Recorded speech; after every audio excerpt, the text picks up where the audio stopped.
Jadi gimana kakak tadi dari mana? Tadi belum. Dan tadi Kak Beb pergi ke acara kekahannya anak teman.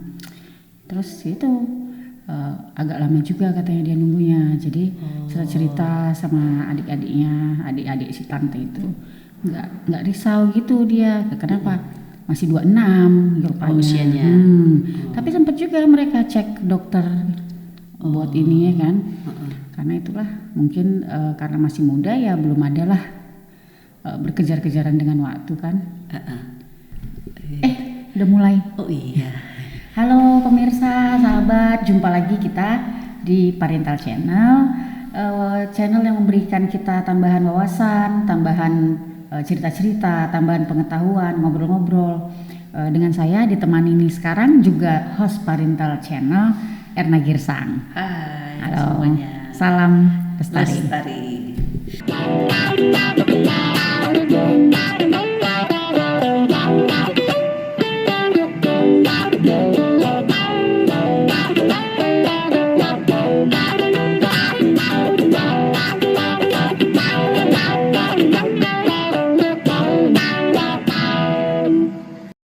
Itu jadi terus makanya terus jadi teringat Erna dulu juga kan ikut proses itu ya kan.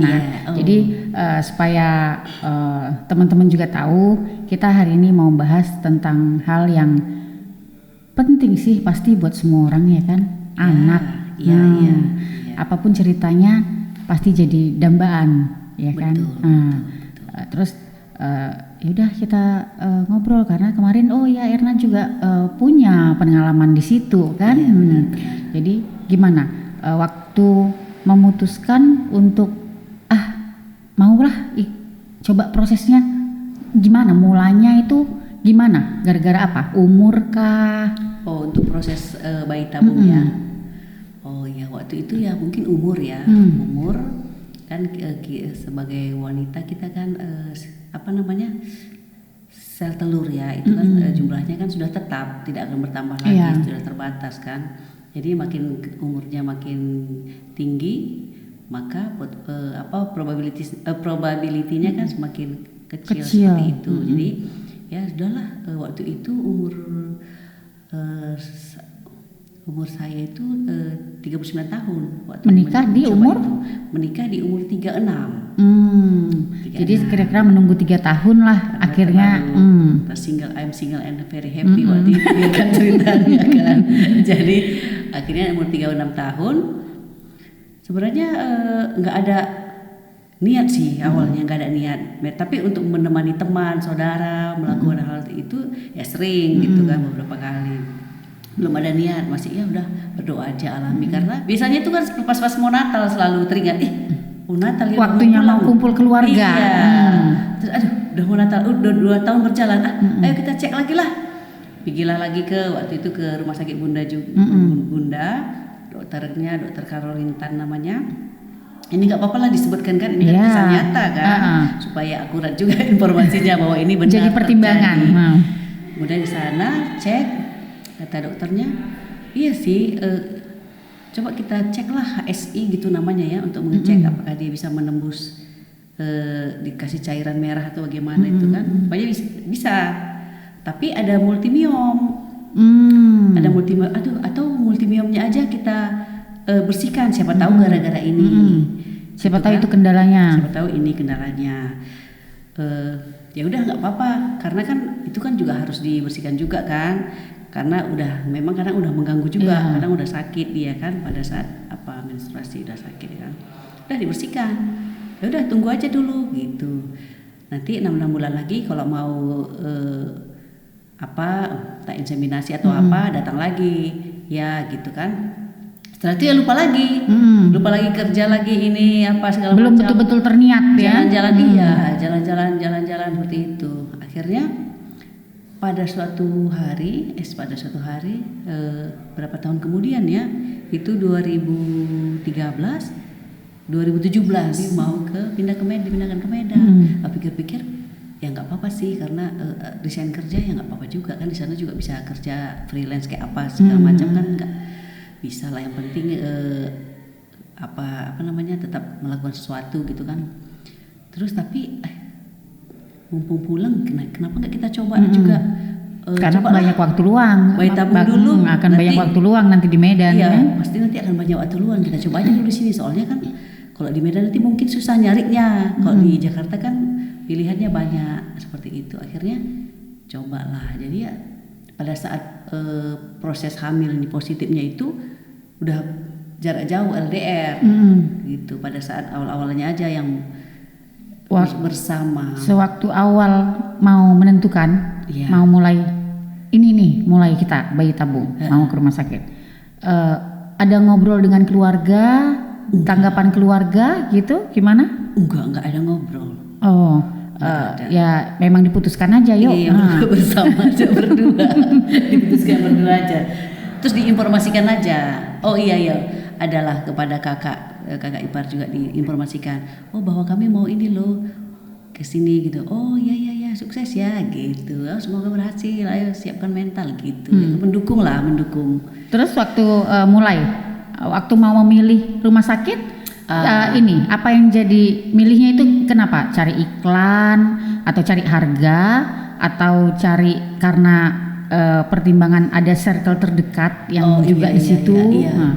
Banyak orang mengatakan kalau rumah sakit di sana itu mahal, bahkan paling mahal katanya. Tapi kalau aku sendiri orangnya nekat ya.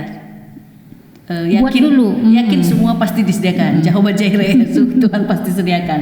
Jadi tanya orang dulu, cari di Facebook siapa yang kenal yang pernah berhasil. Kebetulan ada teman kos dulu, jadi dia sudah 2 kan kembar.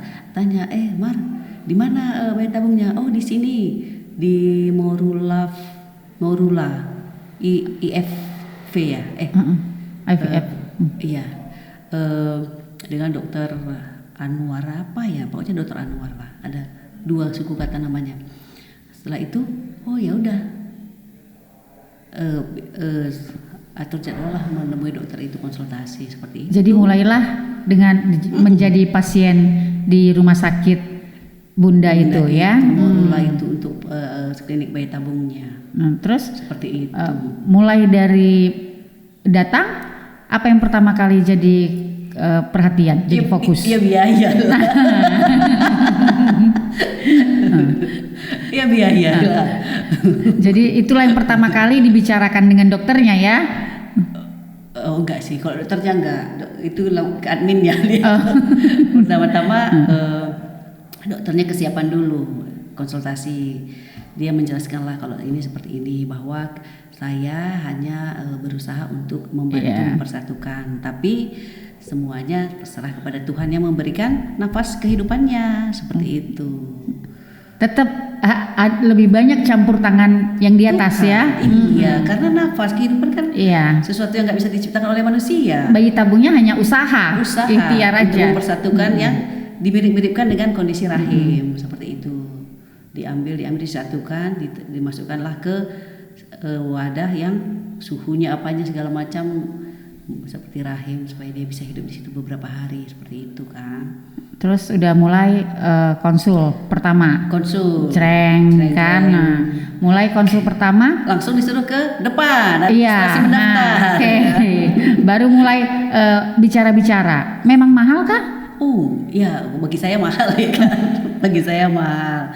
Jadi waktu itu, sebentar. Tolong. Sebentar ya. Datanya. Terima kasih. Oke, jadi waktu itu katanya ada promo hari mungkin ulang tahun atau apa, saya lupa. Katanya 40 juta.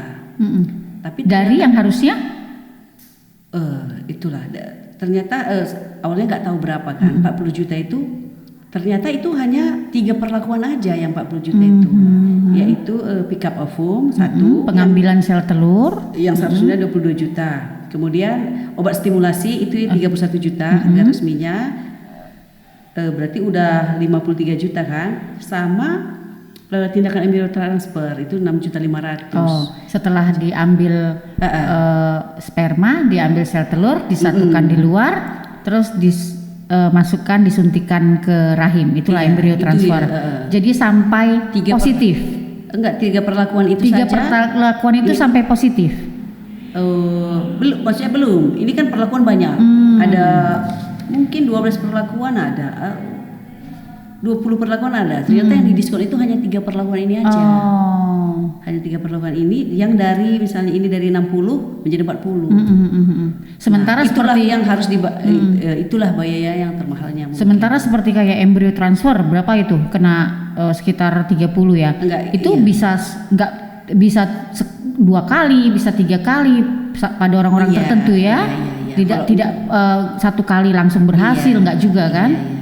Ternyata tapi setelah itu yang biasanya biaya joining fee, terus sperma analisa, cek darah berapa kali, selama periode itu ya, terus obat-obat yang lain, ada suntikan lagi, pemeriksaan darah apa segala macam itu ya di luar daripada yang diskon ini ternyata. Jadi kalau misalnya untuk proses bayi tabung jika dipromosikan harga segitu, siapkanlah uangnya 2 kali lipat dari itu. Kurang lebih 200% dari promo yang sudah dari harga yang sudah mereka tawarkan ya. Kalau saya sendiri karena tidak ada misalnya embrio transfernya, maksudnya embrionya dapat cuma sekali masuk ke transfer seperti itu kan, nggak terlalu banyak kasus. Total saya itu 80, saya tulis ini 85 juta dari promo 40. Berarti kan ini untuk yang bayi tabungnya aja ya, 85 juta ini. Kemudian saya ada hipersensitif di opname selama 3 hari atau 4 hari. Itu 85 juta hanya bayi tabung. Jadi bayi tabungnya. Mulai konsultasi dokter mulai sampai lahir itu 85. Di tengah perjalanan belum. Ada kendala? Ini 85 hanya obat dan cek darah. Kalau untuk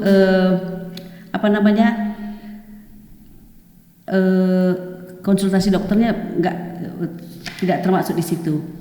Waktu itu dia sekitar 300 ribu lah 1 hari.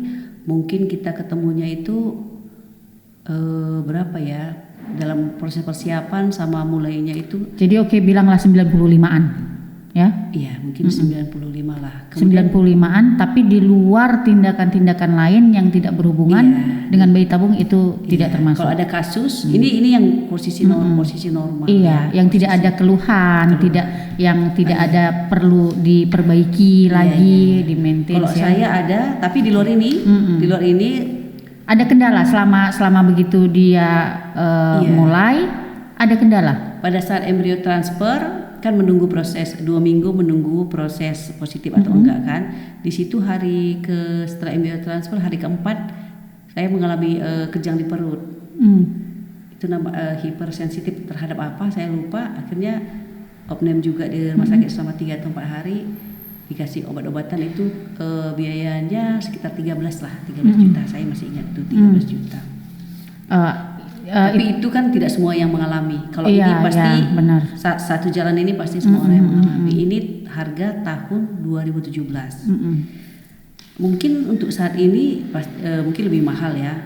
Bisa juga inflasi kurang lebih lah 1 tahun 5%, naik sekitar kurang lebih 20-an persen ya.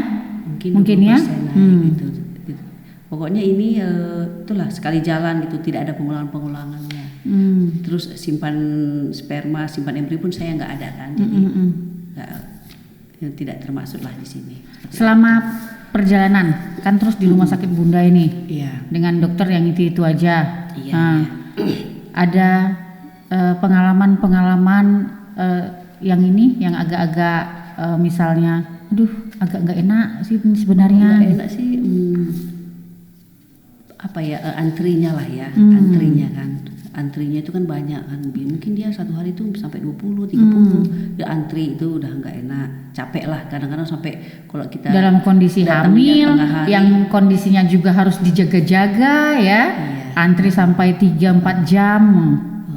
Itu kadang lebih, tapi pernah juga tapi kalau udah proses, kalau pada saat sudah hamil sih udah nggak terlalu apa ya, kayak udah biasa sih. Antrinya di ketika proses bayi tabungnya ini itu. Kalau udah hamilnya pun saya pernah ke dokter lain aja gitu. Nggak jadi masalah ya. Bosan juga karena sama beruntungnya bosan juga sama Erna ini dokter itu kemarin terus. begitu embrio transfer 1 kali, puji Tuhan positif langsung ya. Jadi beberapa kali saya ke dokter lain, bosan juga sama dokter itu kan, ke rumah sakit lain. Terus pas konsultasi gitu, dokternya ini sebelumnya dokter saya dokter ini dok. Oh itu kan banyak bayi tabung di situ ya, kamu situ iya udah bayi tabung. Loh kamu mau bayi tabung? Gitu kata dokter. Iya dok, karena kan biasanya mungkin ada beberapa orang yang sama dokter itu terus bisa gitu. Tapi ada juga beberapa teman saya juga, dia dokter Ivan di rumah sakit itu juga, begitu positif dia langsung pindah rumah sakit. Dengan alasan di sini konsultasi dokternya mahal.